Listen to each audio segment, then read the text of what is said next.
Well, welcome to See Here Love. I'm your host, Melinda, and today we're looking back over the past year of 2017. We're looking at the news headlines that challenged and inspired us, and we're also going to share our own personal revelations and learnings that taught us more about ourselves and the women we want to be as we begin this new year. And to help me review the past year, I'm joined by my co-host Cheryl and Kimberley. Hey. Ladies, good to have you here. And we also have with us special guest Tamara, Schaaf, a respected music industry leader who grew CMC Distribution into the largest Christian music and media company in Canada. Glad to have you here, Tamara. And Cheryl Weber, host of 100 Huntley Street, Canada's longest running daytime talk show. Ladies, welcome. I'm so glad you're all here to share thoughts on the past year. And actually, it's just really girlfriends getting together. Ending the year and having a party and fun is really what it is. But as we look at the past year, I want to start off with news, because this year in 2017 we were hit, hammered, inundated with some pretty beautiful news stories and really tough news stories. And I want us to just talk about some of the news stories that impacted us, disturbed us, and even inspired us this year. And I think I'm going to start with you, Cheryl Weber. On some news. Cheryl Weber. So a news story that really inspired you or disturbed you this year. Yeah, you know, I originally thought I was going to say Puerto Rico because I was there after the hurricane, but really what disturbed me this year was the Me Too campaign, was the revelations after Harvey Weinstein had abused a woman. And, you know, I've always said that I know more of my friends have been abused than not. Like I would say 80% of the women I know and some of the men have been sexually assaulted. And so I thought that was unique to me. Maybe people just tell me those things more easily. I've had it in my friends and family my whole life, so it's very easy for me to have those conversations. But realizing that that's not unique to me, that this is our culture, and then seeing men come forward and say, hey, it's not just women, it's men. And that, I haven't even been able to write about it on social media because it's just, it's broken my heart so deeply. And I just think the sexual brokenness of our culture is stunning, way beyond what I realized. You know, Cheryl, that's the one I was going to mention too, the hashtag #MeToo. Millions of people went to social media and started putting hashtag #MeToo as a way of saying, you know, I have been sexually violated, assaulted, and had violence done to me. And what's stunning is around this table, they say the stats are this: 1 in 3 women have been sexually assaulted. That means, look at us around, you know, look at us here, 1 in 3 women. And they say that over 80% of the victims have been assaulted by a perpetrator they know. So it's not like somebody you don't know, it's somebody. And so I agree, that was the one that really disturbed me too. I think it's because as I was watching Facebook and seeing my girlfriends hashtagging me too, and not knowing that they had been, I had some, you know, emails and, you know, and I think for me as well, you know, in my past, I have been sexually assaulted. I have been hurt and violated. And what that brought was some very deep conversations with my husband, with my girlfriends. It brought a lot of light into the darkness though, Cheryl. Like it really did. It was like, it opened up a whole, you know, conversation, cultural, worldwide conversation that I think needed to be told. Cheryl, what about you? Some news that inspired or disturbed you? On the disturbed side, I really identify with the Me Too campaign. But there is another campaign that has been, that I've been just dealing with as I identify with it so closely, and it's been ongoing, which is the Say Their Name campaign. And the Say Their Name campaign is really just to honor and give breath and life and remembrance to all of the African Americans who are being brutally murdered, senselessly murdered and targeted just because of the color of their skin. And I think just overall in 2017, what has really hurt my heart is this resurgence. I would use that word, resurgence of racism. It feels to me as an African Canadian, and yes, I am from Canada, but those are my brothers and sisters. I connect across the across the border. It feels like the 60s again, and I don't know how we got here. And I feel like the conversations we're having and the hard stands we're taking are necessary. It feels like we're, feels like we're picketing and marching. It's just like, I just can't believe we're here. It's 2017. I know. It is. Totally. That was shocking actually to me too. I mean, I've been in the South, I've lived in the South. So, and so I saw real racism probably for the first time when I lived there, but that was still like 10 or 15 years ago. In my mind, somehow I thought, like you, that we're past it. No, it's really sparked up again, and this whole neo-Nazi rally that happened, and it's just, and there's more neo-Nazi rallies. It's a resurgence, and something that we as a church need to really keep praying into. Absolutely. Kim, what about you? Some news that struck you? There's many things, and just I feel like all of it, but it all stems to hatred. So moving to the USA, which is a far bigger country than Canada, they're not worse people, there's just 300 million more people. So when you're sitting there every day and you're watching the news and all of these shootings, like in Las Vegas and in these churches, and I'm like, what is wrong? And I don't know what's happening. Does it seem bigger? Maybe it's not bigger. Maybe it's just always been that big, but I just feel like it's just really strong, or has been very strong. Yeah. I agree. Tamara, what are your thoughts? Well, on a lighter note, what Thank you. I felt so heavy this year with all of the tragedies and the natural disasters, and but it restored my faith a little bit in humanity when I saw the floods in Texas. And I saw this picture that will never leave my mind, was this man like screaming at the top of his car, and the water was coming up right to his waist. And there was a human chain of people from as far as your eye could see. And they were bringing him to safety. Nobody asked what color his skin was. Nobody asked anything about his sexual preference or just anything. There was somebody in need. And I thought, what if we lived like that? Like if we lived like the flood? What if we had the compassion to take care for each other? And it just, I wanted to end the year going, I just want to remember the good in humanity, because there is. And God's love can penetrate even the most cold-hearted person in this world. And so that's so good. It's good. It's a good reminder. It is really good. And I think, though, why we're all like this and, sort of the disturbing news is because it's injustice. It is. It's injustice against, people that God loves and created, the most vulnerable, and women and people without a voice, and racism and hatred. I mean, these are things that are not of God.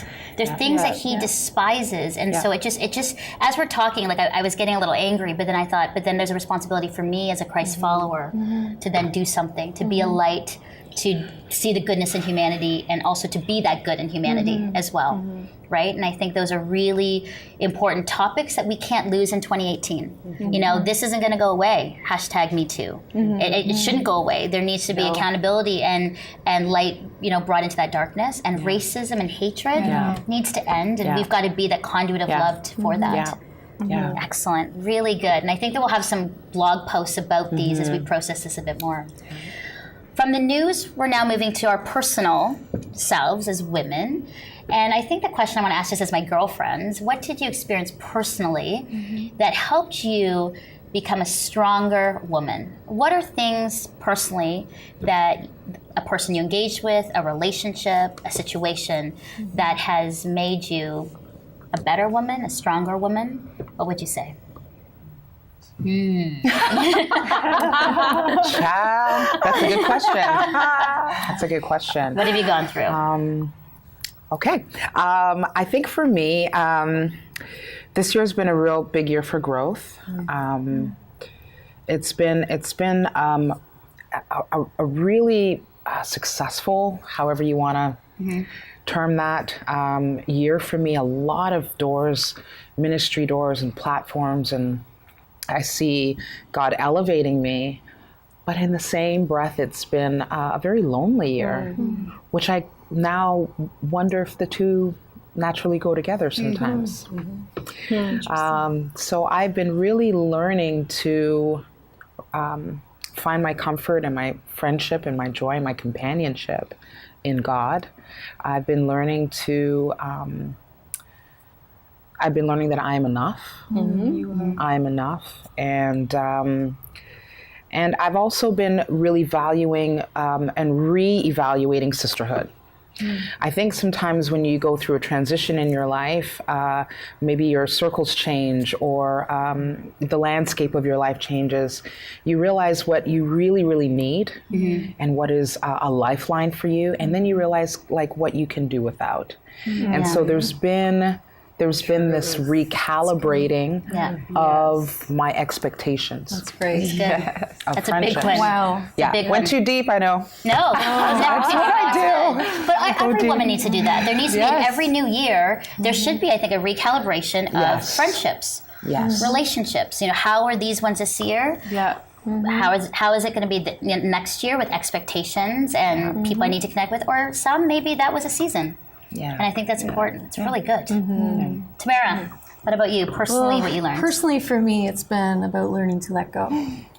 It's a hard lesson, let me tell you. In July, my daughter, Holly, 19 years old, boarded a plane for Australia. Gave up a 4-year scholarship at school to pursue her passion for songwriting at Hillsong College. And I know the people there. I know she's in great hands. Such an inspiring church and ministry. But this was about me. It was about changing from being her biggest influence. And you're crying. I am crying. Because I you remember when know. Holly was born. Like, Yeah. this is so, yeah. So to put her on a plane and know that she went by herself, she didn't even know who was picking her up from the airport, but she's like, Mom, they got it. It's good. Wow, what faith. Love it. And just totally trusting God. It's one thing to say I trust Him when they go off on a school bus and you could pick them up, but I literally am a 22-hour flight away. And it was the hardest thing I've ever done, but yet when I get notes from her and songs that she's writing, I'm like, God birthed songs in her that had I held her back for my own selfishness to keep her here, the world wouldn't know those songs. And so it was the best thing I've ever done and the hardest. And so I'm just like, I'm so excited every time she posts something on Instagram. And the other day she posted a picture of her room, and on the wall by her bed were the 52 inspirational messages that I had sent her in a book. She ripped them out, taped them on her wall. Love it. And she said, my love language is words of affirmation. And she said, somehow my mom knows me more than myself. And I think that as parents, it's so huge to remember that the words that you tell your kids and the affirmation goes way beyond the time you have with them. And so now she's drawing on all these words I invested in her, and it just Nice. Beautiful. really warms my heart. So letting go. That was a big Letting one you go, learned. tough. Yeah. Yeah. Ooh, these are good. That's a good Recalibrating, letting recalibrating go. and letting go. All right, Kim, Yeah. with tears in your eyes. Yes. And yes. Well, the whole 2017, the end of 16, 17, was just a lot of, it was all different. It was a new country, new family, new husband, new everything. Like everything was new, and everything, not, taken away in a way. You leave all that behind, which is hard and great at the same time, because you have the peace that you know that you're doing the right thing, and how God gives us second chances. Because, I was a single mom for like 8 years going, I could be the first Pentecostal nun. I really could be. It could happen. I think it can happen right now. But when you wait and you trust God in it, and then He brings something greater than what you thought it could be, all the stripping away He does, but all the new He brings. Oh my goodness, it's just so, it's so hard and so good. And I'm a little bit like Cheryl in learning and just, it's been good for God to strip away a bunch of me. Yeah. And to realize I'm enough with nothing. Yeah. And I am going to just somehow love all the people in my house. And Tamara has been encouraging to me, because she's like, you don't get these years back. And I'll tell you what she has done well with her girl, who I love so much, is that she just spent a whole lot of time with her and spoken to her life and breathed all those words and all that love. And we were on the phone one day and just saying, she's like, you don't get these years back. Yeah. So this is my year to love on the people. And that's what I've learned. And I'm still learning, and I'm going to keep doing it in 2018. Yeah. Love that. Love it. Awesome. You don't get that time back. Don't get that time So back. take every moment, every person within your family and scope to be present with and love. Love that. Beautiful. Ooh, I know. I know. Oh my gosh. Welcome to See Your Love. Oh, Okay, Cheryl. Okay, so I would say what I was thinking this year for me was I got a promotion this year, and my job doubled overnight. So Yes. I mean, beyond the most obvious time management thing, which apparently I have no skills in, I would say really it's you feel. When you're in leadership, you feel responsible for the people in your care. And so everything they go through, every health challenge, every moment they're overwhelmed, you feel like, I got to fix it. I got to be the hero. And so I kind of went through this season of trying to be the hero, and with not a lot of success. And I've never prayed for wisdom as much as I prayed for this year. I've never been so like, God, I seriously need strategy and wisdom and restraint and wise words and, But I think the one thing that I learned and that God said to me finally partway through the year was, you're trying to save everyone and you can't do it. Like, why don't you let me try? Maybe give me a crack at it. And I was like, oh, I thought you put me here to do that job. So you actually want to do it. So you actually want me to ask you to do it and then watch for you to do it and wait, like I know there's actions you have to take and there's things you have to say, but I think it's all in your attitude, right? You carrying that load, thinking that this is on me. And I'm still learning to say, no, okay, this isn't me, this is you, and I have to just trust you that you love these people, you love this program that I'm responsible for, you love the people that we're reaching, and you have a way. And also you're big, right? My obstacles seem so big sometimes, and I'm like, actually, you're kind of huge, and you probably can handle it. And you're way bigger than it. You're way bigger than that. Why is that so hard? Why is that so hard? I mean, we know how powerful God is, but honestly, in the everydayness of life, He seems kind of small if we let circumstances tell us that. Right. So I feel like that's something I'm probably going to have to keep working on. I have a name for that. That's You good. can take it. Yeah? Spiritual amnesia. Oh. We have spiritual amnesia. Yes. We that's forget true. all of the blessings, all of the ways that God pulled us out and helped us and answered prayer. And the minute we get in crisis again, it's like day one, minute one, hour one. Yeah, don't remember. Yeah. I love that. Yeah, spiritual amnesia. People That's with good. the name Cheryl are wise. I think we're all going to be called Cheryls now. It's going to be complete You are Cheryls. Cheryl. You are Cheryl. And a night I you know. Cheryl. Yes. Wow, you guys. I think it's for all of what you're sharing, it's sort of a combination for me. But I think overall what I learned is to be present. So I didn't do that well. And even when it's good work of ministry and you are serving the Lord and you are launching a show and you're speaking across Canada and you are working on your book and you're doing all these things that are good. People love it. They praise you for it.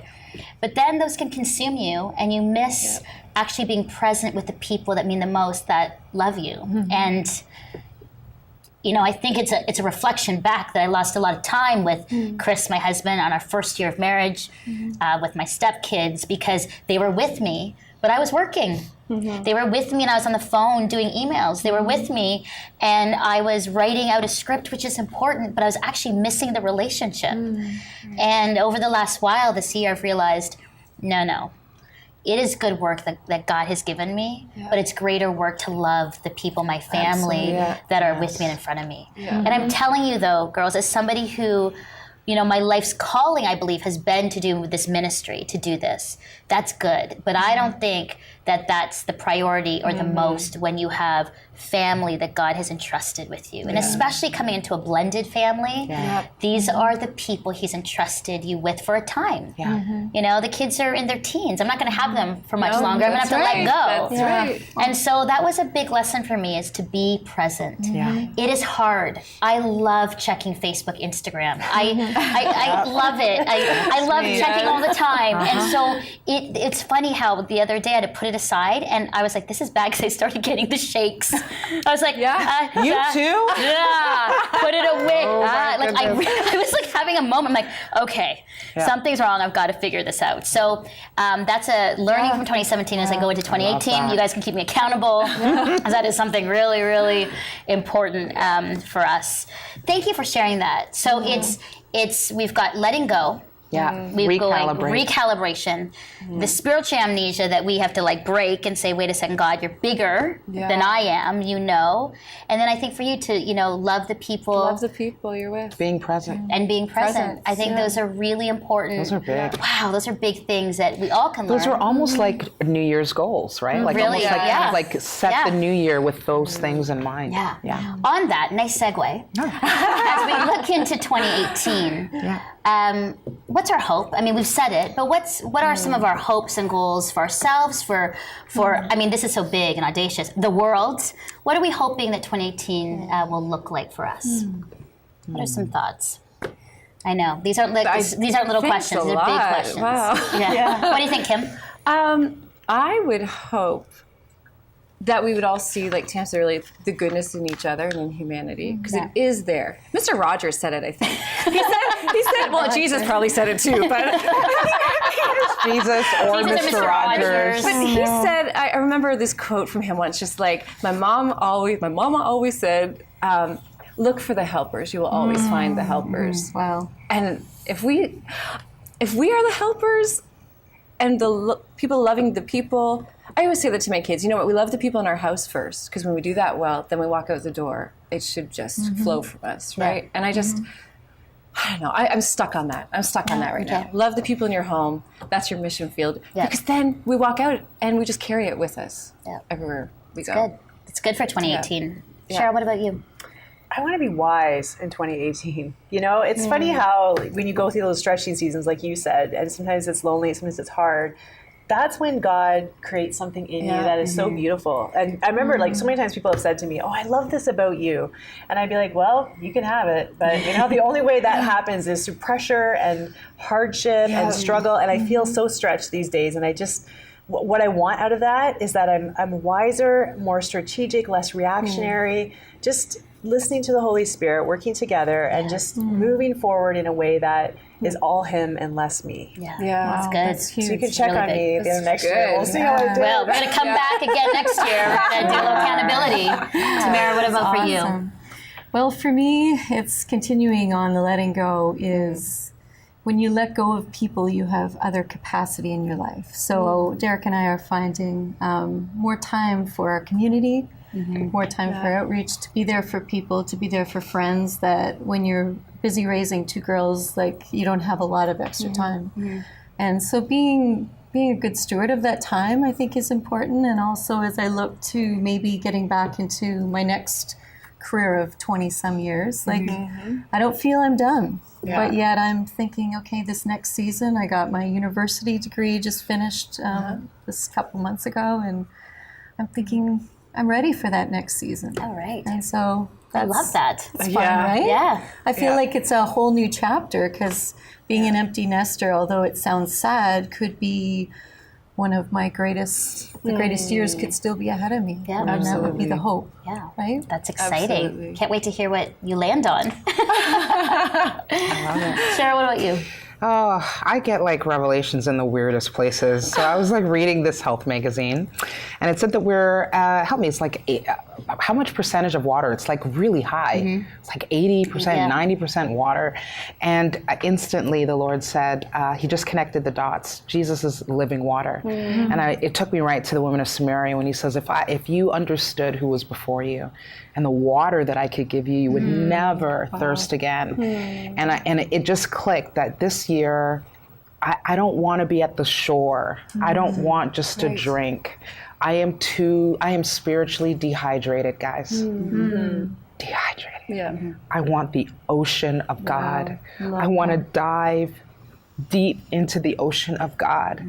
If everything is so awesome, what would it be like if I just dug a little more?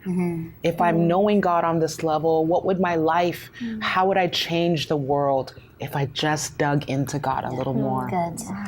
Love it. Yeah. 2018. No more, Digging in. no more Digging in dehydration. Yeah, no more dehydration. I want the water. I think that's it. I think that, for us, we're doing cheers? I know, you're like, get some more water.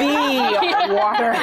Cheryl was taking it literally, that you needed more water. I love this show. Love it. I think coming in, all of this is resonating. I think more rest for me and professionally. If I can say, I would love to see this show all over the world even more so. Yeah, Because we're I just love that. hearing about how Absolutely. young women are coming to know Jesus through our conversations just like this one. And I would love to see that professionally in that space.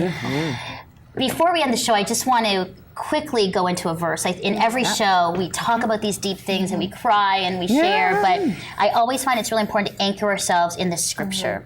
And so, Cheryl, I know you have the verse here, Hebrews 12, Yes. 1-3. If you can just read that on the New Life Bible I sure app. can, Melinda. And I I'm know gonna that you pull will. it together. Yeah. No, but and read that, and then I just want to ask a few questions, and then we'll end the show. But I think this is a great show to anchor us in.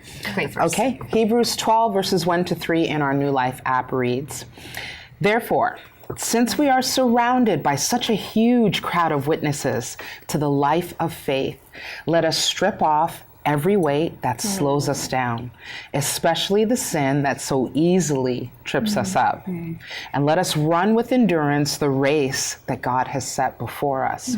We do this by keeping our eyes on Jesus, the champion who initiates and perfects our faith. Because of the joy awaiting him, he endured the cross, disregarding its shame. Now he is seated in the place of honor beside God's throne. Think of all the hostility he endured from sinful people. Then you won't become weary and give up." Wow. Wow. What a verse as we finish up 2017, go into 2018. Thoughts, ladies, on how is that verse important as you look ahead? How will this verse help you in the days to come? What resonates with you? Cheryl? I couldn't get past lay aside the weight. Right. Yes. I think I just stopped there, lay aside the weight, because I think we carry so many things, and it goes back to spiritual amnesia again. We carry so many things that we think are ours to carry, and what would our life look like if we gave that? What would my life look like if I gave that to God and said, I trust you with this, and I'm going to go forward with courage? And that song has been resonating with me this season, You Make Me Brave by Bethel Music. You make me brave, and I've been praying that, give me courage, make me brave. You know, and trusting that things that weigh you down to God is part of being brave. Yeah. That's good. Kim, what are your thoughts with that verse? Just not losing sight, right, of the goal and the prize and Jesus. Because it's Jesus. Yeah. Like it just not losing sight. Yeah. Tamara, what do you think? Love that. It's all in to me. That verse is yes. There's no half going into that. Yeah, that is all. It requires all of you. All in. Yeah. So true. What I love is that we are surrounded by a great cloud of witnesses. That means the Ruths of the Bible and the Esthers and the Abrahams and the Moses and all those people that were before us are witnesses that if they can get through it, we can. If they can be chosen by God to lead nations, we can. If they can stutter, be people who honestly were the worst of the worst, people who forgot about God. Honestly, sometimes I read through the scriptures about these people. I'm like, are you kidding me? What is wrong with you? Where is your faith?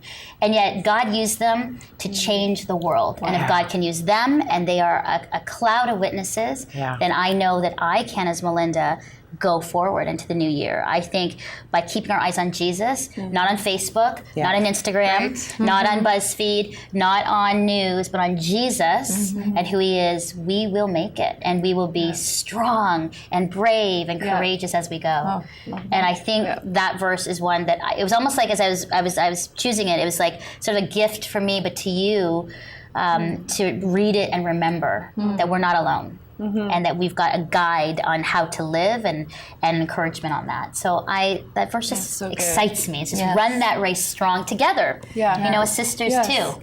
And commit to praying and cheering each other on. So thank you. And thanks for hanging out and being all together throughout the year. I mean, in different times we've hung out and done that. I love sisterhood. Yes. So important. I love sisters. I love girlfriends. And have a great 2018.